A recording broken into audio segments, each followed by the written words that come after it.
Ladies and gentlemen, the following contest, it is set for one fall. Introducing first, from Lithuania, who weighs 123 kilos, song-crushing nightmare, Nikita Koloff. Welcome to Man Up with Nikita Koloff, where we just have real talk with real men and sometimes women, just telling their real stories. And I am thrilled today to have with me David Vallier. David, welcome. Thank you. To Man Up. Thank you. So happy to be here, Nikita. You know, I am number one, I just love you as a person, but number two, big wrestling fan, so I'm honored to be here in so many different levels. You're a wrestling fan. Yeah. How did I not know it? No, I knew that. And, well, you know what? We'll jump into your story in just a minute. But so on that note, what's one of your fondest memories of wrestling?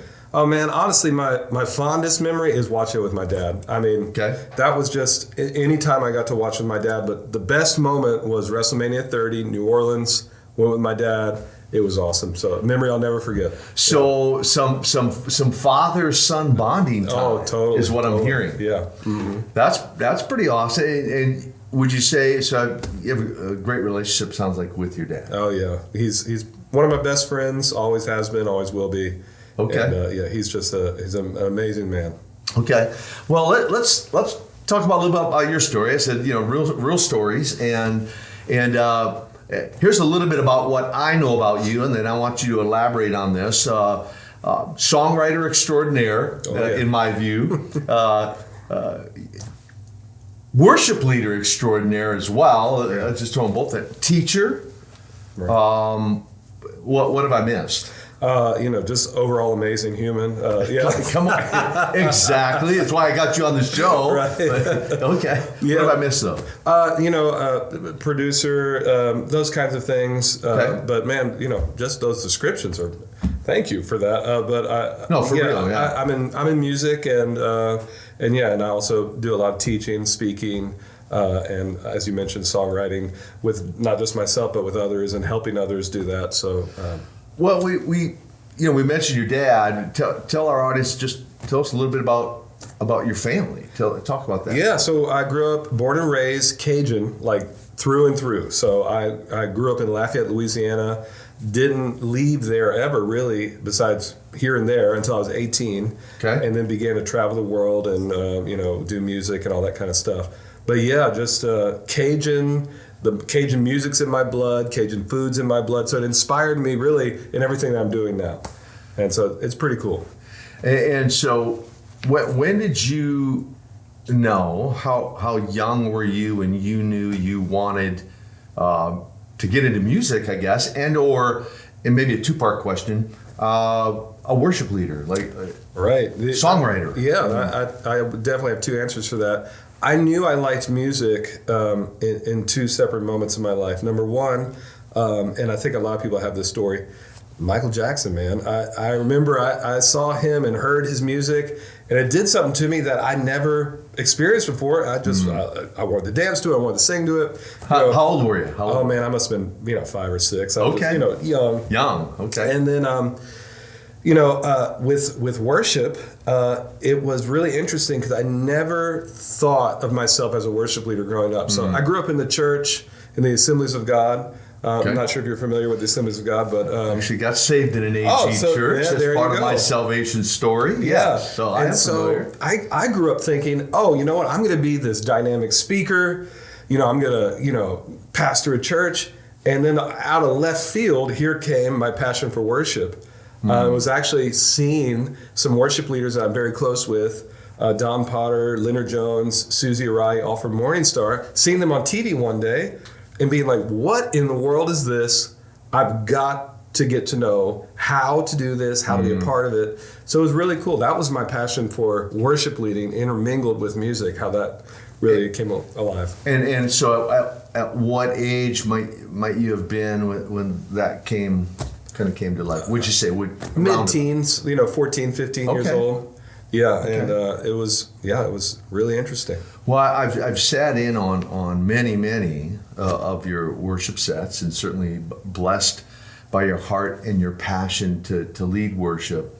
And I like to say, for me, worship is in a church setting like that, in a corporate setting, the opportunity for you, for the worship team to usher in the presence of God, for others to be able to then enter into the presence of God and be able to enjoy that presence, and really kind of set the stage or set the tone, if you will, for the word, for the message that's coming, kind of prepare the heart to then receive the word. And I don't know if kind of that's your view of it or not, or how do you feel about that? Oh yeah, I mean, I think there's such an amazing relationship between worship and the word. I think when you have the privilege to help people position their heart to not look at themselves, they might have had a really bad week, they might be really stressed, they might have had a great week, but whatever, you're able to lead them to look at Jesus, and then through that, they're able to empty themselves out and then get filled back up with the word. It's good. It's so cool. And so it's a privilege, and an honor for me to be able to do that. But I totally agree with you. I think worship is such an amazing opportunity, especially when we can do it all together. Well, It's and awesome. it helps me as a minister, an evangelist, speaker. I do crusades, I do revivals. I'll preach on a Sunday morning. I'll do conferences. I've done conferences for Morningstar, men's conferences, as well as other conferences. And for me, even posturing my heart during that time, preparing myself for whatever it is the Lord wants me to deliver, it's valuable to me. And then not only for my own preparation, but just knowing that congregation or that audience is going to have that opportunity to enter into that. And as I said, kind of set the stage for the word, and then whatever God wants to do in that service, right? Yeah. So pretty amazing. Well, and you mentioned songwriting, and so at what age would you say that kind of came into the picture, or you knew I'm gonna not only be a worship leader and love music, I'm gonna be a songwriter? Yeah. Well, I've got two answers for you. The first one's funny. Okay. The first song I ever wrote. Now I know I mentioned to you I thought I was gonna be a speaker when I was younger, but didn't mean I didn't dabble in the songwriting. The first song I ever wrote was with my sister, and it was called "Kids in Battle." Okay. We had to be like, I don't know, I was probably 10 or 11. It's the worst song you ever heard in your life, but a pretty catchy chorus. I think it was like, "We are kids in battle, fighting for the Lord, or something like that. I can't remember. Okay. So that was my first one. And so if I would have gone by that, I would not have pursued songwriting, right? Because it was pretty bad. But when I really knew that songwriting was something for me was actually here within Morningstar University. Okay. And it was something that was really awakened in me by people drawing it out of me. So I was kind of in worship leader denial for a little bit. Like, this isn't me. Like, yeah, I can sing, I can blah, blah. But a lot of the leaders here really pulled it out of me and were like, hey, let's go after this. And there was something that really just stirred in me, and stuff just started coming out. I mean, just the songs and the lyrics and the melodies. And it was almost supernatural, because it was not something that I was pursuing. But then it turned into a deep passion. It was like overnight, a deep passion that I learned to cultivate. I wasn't good at it immediately, but I was able to really pursue this in a really passionate way, because the Lord did something in my heart. It was awesome. And so I'm very thankful that they drew that out of me. So what I'm hearing is that others around you, and just correct me if I'm wrong, but others around you saw something in you that you didn't see for yourself. Right, and, totally. And then spoke into that. Yeah. And as you said, then helped pull that up or pull that out of you. Yeah, yeah. Probably others in that same situation, right? Like, there's probably others out here in our audience and maybe watching this show today, right? That God is placed, whether it's music or songwriting, or we mentioned teaching. We'll talk about that in a moment. but others that might be watching that are like, there's gifts inside of them, Right. and either maybe A, don't know it, or B, don't know how to pull. What would you say to them? What would you say to that? Well, I would say to those people that are looking for someone like that, or maybe not even aware that they need something like that, be open. Allow people that have influence in your life to be able to speak into you, because a lot of times they see something that you don't really have the ability to see at that time. That's good. And that's something that I've been able to really do as they did to me. I've been able to help people and say, hey, listen, there's something in you. Let's draw it out of you. It might even be a painful process. I might have to hold you down and pull it out of you. But once it's out, it's like this amazing transformation. And you see these people and these wonderful artists or creatives or whatever, empowered to do what they're really meant to do. And maybe it was something they never even knew that they could do, or maybe they were never told, hey, you could do this. And it's awesome. So I would say be receptive and be open to those that have influence in your life and that can pull greatness out of you. It's so important to have that in your life. Never apologize for who you are. Be who God has called you to be, and be boldly. Hi, Nikita Koloff here, and I am excited to announce the first annual Morningstar Men's Conference, August 25th to the 27th. Our theme this year, Man Up. It's time.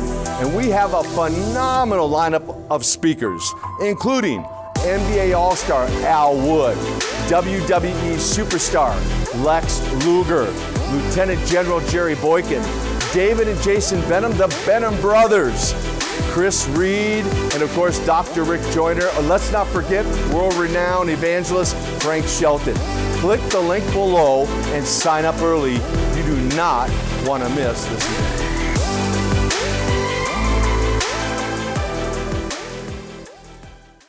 It's good. So obviously, I mean, you mentioned Morningstar University, conferences. I mentioned conferences, speaking at conferences, perhaps even in their own local church, right? Maybe they're part of a Bible study, or maybe their local church has or their local area has conferences. What would be, you said be open and mindful to the people that surround you.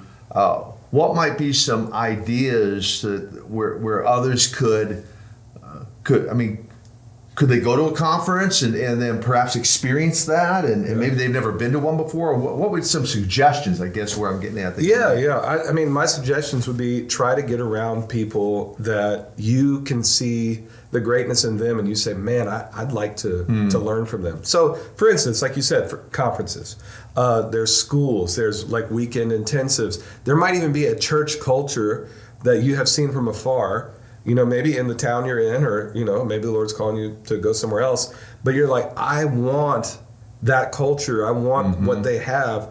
Go and spend time with those people. I think one of the cool things about Jesus was he always told them, come and follow me. It wasn't just like, come and observe me. It's actually, no, like, you got to come to me. Engage, right? Yeah, engage. Dig into what he has for you, and then draw from that. I think that's so important. So, that's what I did at the ripe age of 17 3/4. I moved to Morningstar. Wow. So you moved from Cajun country. Yeah, right. Up to Fort Mill, South Carolina. Right. That had to be was that a culture shock? Oh, it was a culture shock. And not to mention, Nikita, I moved in to this hotel that is like empty, and it's just me. Okay. In this entire hotel, and like, and it was crazy. I was like, where am I? And I'm in the Twilight Zone. Yeah, I'm in the Twilight Zone, and I'm sleeping on the floor because I'm so freaked out because it's just me. I'm the first person to live in this hotel, but that's how hungry I was. Like the very first. That is historical. I did not know that. Oh yeah, it's crazy. Okay, that's a whole other story for. And so I was after the Lord that much that I was willing to leave everything I knew. Leave what you knew. to really, I'm not trying to pat myself on the back here, but I really was. You were hungry. I wanted something. You were hungry. Yeah. And you were thirsty. Yeah. And for our audience out there, I mean, as you're listening to David's story, I mean, maybe you're watching and maybe that's whether it's Morningstar or God draws you to a conference or a ministry, a place of pulling those gifts out of you and be able to then walk in those giftings, right? And so you come out of Cajun country, you come here at a young age, right, and you begin to engage and embrace, and God begins over the course of time just to reveal these gifts in you, and then you begin to walk and operate in them. Yeah. And now you've spent. Now you mentioned teacher. Let me talk about that too, because we mentioned teacher. So you teach as well. So where have you taught? Like, what have you taught? Where have you taught? Yeah, I mainly teach on a lifestyle of worship. Teach on worshiping spontaneously. That's something that's real big for me. So in other words, worshiping out of an overflow of your heart, not doing like a song. I mean, you always do like set songs. Yeah, but like, where do you go from there? You know. So that's kind of like my main teaching, and also prophetic stuff. Now, where I've taught all over the world. Brazil, Europe, Mexico, all over America. So, I mean, I've taught all over the place to all kinds of different people. I've even taught about worship and spontaneous and prophetic worship to atheists. I didn't even know I was. It's a whole story, but I was in a country in Europe where you have to accept every person. Anybody's allowed to come in the college. Yeah, okay. They have to be able to be admitted. So I didn't know. They bring me in to do this. I teach on worship, all this kind of stuff. These atheists at the end are crying. They're asking to know more about Jesus, know more about the Holy Spirit. What's that I just experienced? And so it's so cool because you see the power of worship when it's put into action, what it could really do. It's so cool. Power of God, right? And I'm reminded of a similar, you might say, type of story, not with worship, but with the Word, where I was in Korea, and actually the military, the Army brought, it was me and the Road Warriors. You're probably familiar with those guys. I am. You might have heard of Animal and Hawk. Legion of Doom, yeah. And it was the three of us, and we were doing, they had lined up prayer breakfasts, prayer luncheons, and then a few evening services on, I think, 5 or 6 different bases. Wow. And the praise report is we saw 250 soldiers make a first-time decision for Jesus. Wow. Both Korean and U.S. soldiers. But to your point, it was well advertised that it was a Christian breakfast or a Christian luncheon or Christian service, but yet those who were Muslims showed up out of curiosity. They showed up to some of these meetings, and man, we saw the hand of God move, like I said, and just saw some of them give their life to Jesus. So between the power of worship and the power of the Word, and that's really some of what this show's about. It's called Man Up, and men are on the show. Sometimes we'll have women on this show as well, giving a women's perspective on what manhood looks like. Right. The other thing I want to mention real quick too that you're familiar with and aware of, and I've done these a number of times at Morningstar, the Man Up conference, the one-day conference, which feeds into or leads into what's called a man camp that someone else you might be familiar with, Lex Luger, the Total Package. He and I facilitate these 5-day catalysts, these camps that if you're out there in the audience and you're wondering where you can go, you heard David suggest, go somewhere. I mean, where these giftings can be pulled out of you, go somewhere. Man Camp could be that an option for men to come 18 years old and up and spend 5 days with Lex and I, and we're going to teach, train, equip, empower, and the goal is to send men back home from wherever they come from. I love that you came from Cajun country up to Fort Mill, South Carolina. I love that. we do these currently in a little town called Royston, Georgia, 100-acre property down there. And the goal is, we have men come from all over the country, and the goal is for men to get out of their comfort zone, Right. outside of their little circle, and just get alone with God. And Lex and I do our best to try to stay out of the way and let God do what he does best. We facilitate, but we try to stay out of the way. But that's another option, especially for men out there, the man camp. And so teaching. So you've spent how many years with Morningstar? Let's go back to that. I think it's 16, 17 years. So I've been here since 2005. Okay. So I'm terrible at math, so it's one of those, 16 or 17. Yeah, math is not my strong suit as well. Right. So, but I've been here for a long time. Long time. Okay. Yeah. Which, when you first told me that, I was like, oh my gosh, like for real? I had no idea. Yeah. I had no idea. So, which is amazing. But on that note, I do know that recently you have gone through a transition. Yes. Take a couple minutes and if you will, and just talk about that. Yeah. So after this amazing season of my life, honestly, my entire adult life so far, at Morningstar, I really felt that it was a season of transition for me. And there's a ministry called Awaken the Dawn, out in Fredericksburg, Virginia, that's really focused on equipping the young generation, so like Gen Z, that kind of stuff. Yeah. Do really large, events, thousands of people that just really call people to look at Jesus, lots of salvation, all this kind of stuff. Outdoor, right? Outdoor? Yeah, outdoor. Mainly outdoor events? Yeah, in tents. Okay, Tents are like tents. the big thing. Yeah, we have... Yes. Yeah, these huge tents that we do. So anyway, the Lord really connected me with them in a very unexpected way. And I just felt the Lord say it was time, and things just kind of lined up. And so I'm actually with them now and working with them as their creative chief officer. And it's an amazing group of people that are doing really amazing things all over really the world. But it's so awesome to see a group of people call a young generation to gather around Jesus. It's pretty cool. It sounds amazing, and the name of it again? Awaken the Dawn. Awaken the Dawn. We'll be sure that people can get your information on where they can find you and where they can find more about Awaken the Dawn. And it seems there's been a resurgence, I guess maybe that's the best word I have right now, of tent meetings. I have evangelist friends who are doing tent revivals and tent meetings, and one recently, a 2,000-seater tent, in Delaware, another one in Maryland. And so seems like those are popping up, certainly for the preaching of the word. And coming full, in a sense, kind of full circle from the days of Reverend Billy Graham, right? Who had those original tent meetings, I think in the 1940s. Right. Out starting in L.A. And so, well, listen, we this is the Man Up Show, and I appreciate you sharing just some of your story today, David. And here's what I'd like you to take 60 seconds, if you would. And I'm going to ask you to look into this camera over here and just speak to the audience.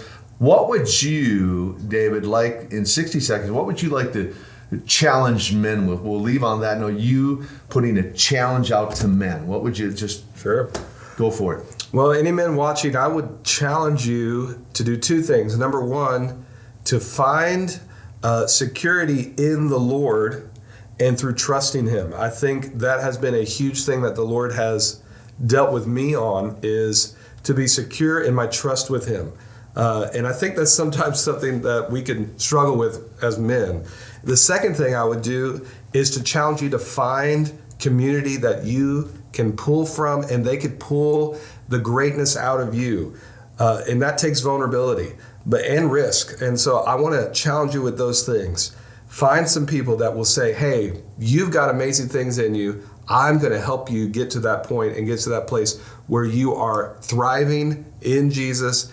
And that's an amazing thing. So I hope that you follow through with that challenge, and that honestly you man up to it, just like Nikita's saying. Amen. Man up. We live in a day and time, David, which I'm excited about this show each and every week as we bring stories real life stories like yours to challenge men and get like I said, get a woman's perspective on it as well from time to time.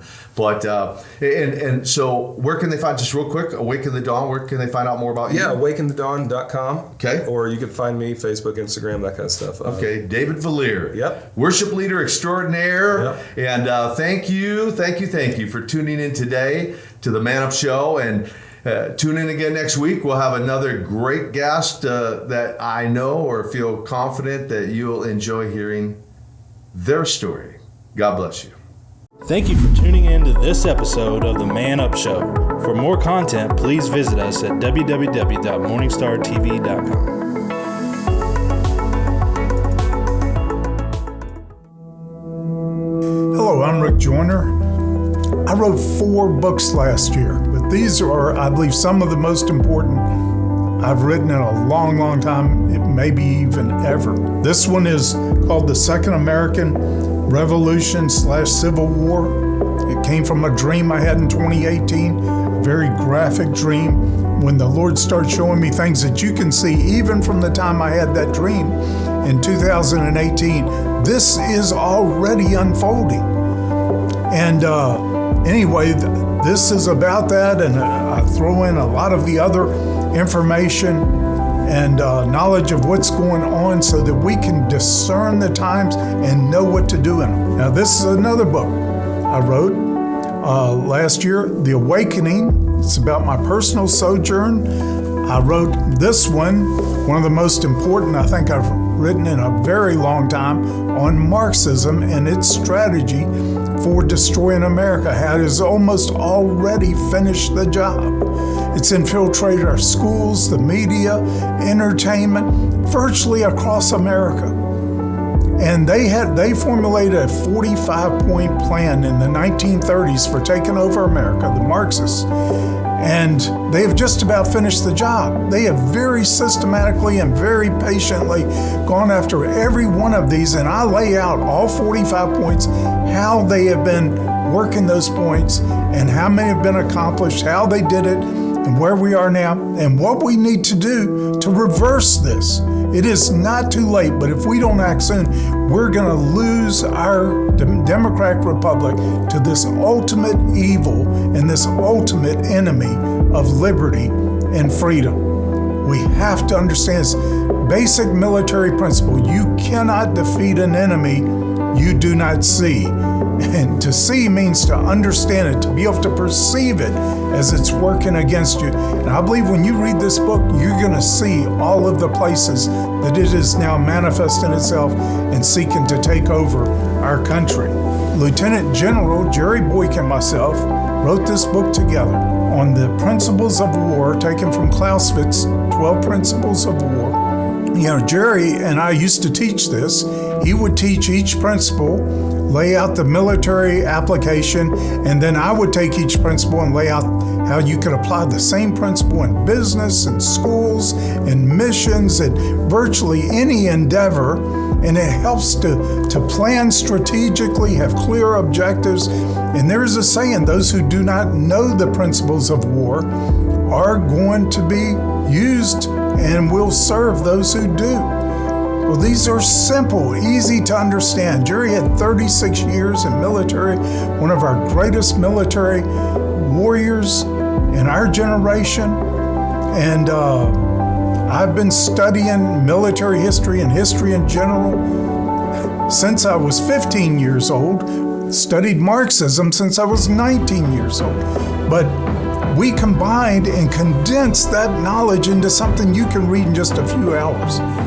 It's powerful, it's written to the point, succinctly. We try not to waste any words, but you can get it and start applying these. And I believe to the degree that you apply them, you are going to be successful. We're going to let you have all of these together, and we're going to pay the shipping. You're not going to pay anything but $49 for all 4 of these books together. And I believe you're going to be so glad you got these and have read them, because every one of them is relevant to our times today.